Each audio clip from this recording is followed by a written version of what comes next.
এই ছেলেটা শুধুমাত্র লাকড়ি খেয়েই বেঁচে থাকতে পারে, কারণ তার বুকের ভেতরে যে আগুন জ্বলছিল সেটা নিভে গেলেই সে মরে যাবে। এই জন্য সে নিজেকে বাঁচিয়ে রাখার জন্য সবসময় লাকড়ি খেত। এমনকি তার বাবা তার জন্য কোনো খেলনা তৈরি করলে সে ওই খেলনাগুলো দিয়ে খেলাধুলা না করে সেগুলোকেও খেয়ে ফেলতো। এমনকি সে ধীরে ধীরে বড় হওয়ার কারণে তার ক্ষুধাও প্রচুর বেড়ে যাচ্ছিল।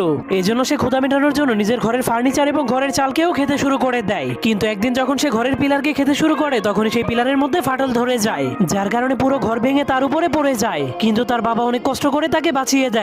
তখন তার বাবার এত কষ্ট দেখে ছেলেটার মনটা অনেক খারাপ হয়ে যায়। এই জন্য সে কসম করে আর কখনোই সে লাকড়ি খাবে না। এর পরের দিন তার বাবা ঘুম থেকে উঠে তার ছেলেটাকে কোথাও খুঁজে পাচ্ছিল না। এই জন্য সে তার ছেলের পায়ের ছাপকে ফলো করে করে অনেক উঁচু একটা পাহাড়ের উপরে চলে যায়। তখন সে তার ছেলেকে একা দাঁড়িয়ে থাকতে দেখে জলদি করে তার কাছে চলে যায়। কিন্তু সে দেখতে পায় লাকড়ি না খাওয়ার কারণে তার ছেলের বুকের আগুনটা নিভে গিয়েছে। এর জন্য সে আগুন জ্বালানোর জন্য সেখানে ফু দিতে শুরু করে দেয়, কিন্তু তবুও কোনো লাভ হয় না। এর জন্য তার বাবা অনেক মন খারাপ করে তাকে মাটিতে শুইয়ে দেয়। এরপর তার হাতে তার তৈরি করে একটা খেলনা দিয়ে দেয়।